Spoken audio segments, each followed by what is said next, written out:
Hi. Why are you here today? What brings you here to the Royal Court of Justice? So I'm here to protest the persecution of Julian Assange. I think we need as many people out here to make enough noise for the state to see that, Julian Assange should not be persecuted. He should be free. We're hoping that, with as many people out here, the state will see that there's a lot of interest in this case, and we know why that is the case, because I think his persecution is a way to intimidate journalists into not reporting about the crimes of the government, be they war crimes or corruption.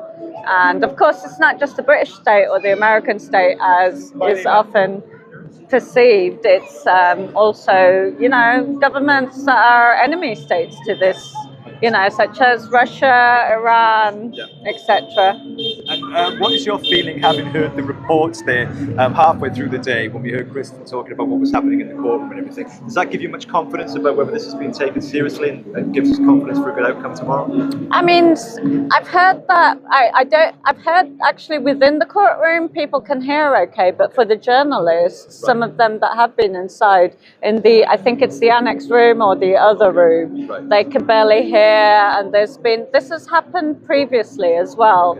I think this time around they've let more people into the court, which is good, but overall, I mean, there's been a lot of issues, such as they made this new rule recently where only people from England and Wales can have access. So, for instance, one journalist in the US, Kevin Gustola, who has done excellent work covering the case, he's wrote a book on the story of Julian Assange, and he was denied access, which is awful.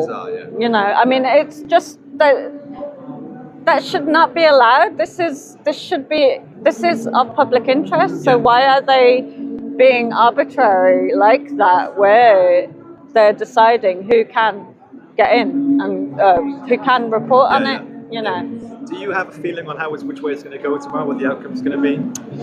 Well, I would be surprised if we got a verdict tomorrow. I don't think that will be the case. It might be a matter of, with the previous courts where I think there was an appeal that we were supposed to get a judgment for 2 weeks after, and it took about 8 or 9 months.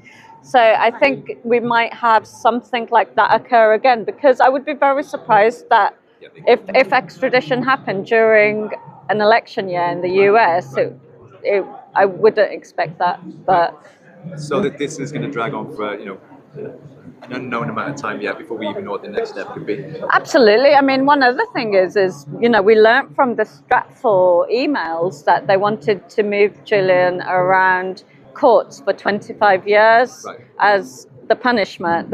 What's known as the process is exactly, and that would be his punishment. So that could very likely happen. It is supposed to move to the European Court of Human Rights, but it seems as though the US wants to bypass that this time around. I think that violates many laws, but the whole case also does.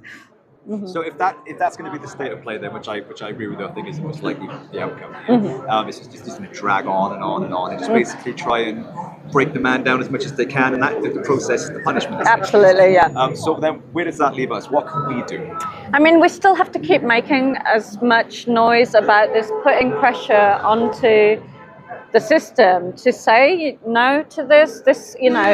This will set a precedent for other journalists. I think the whole case in itself has already intimidated some journalists with their work, because Julian is the first and will not be the last. He absolutely will not. So we've got to keep our energy up and keep fighting, because absolutely. The fight is far from over then. Nobody knows what happens within those 4 walls in the next 2 days.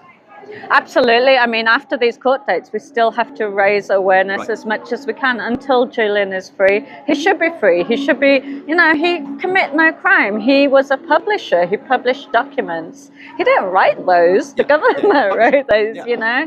So, and journalism is not a crime. We apparently live in the free world. So the state should show us that it is a free country.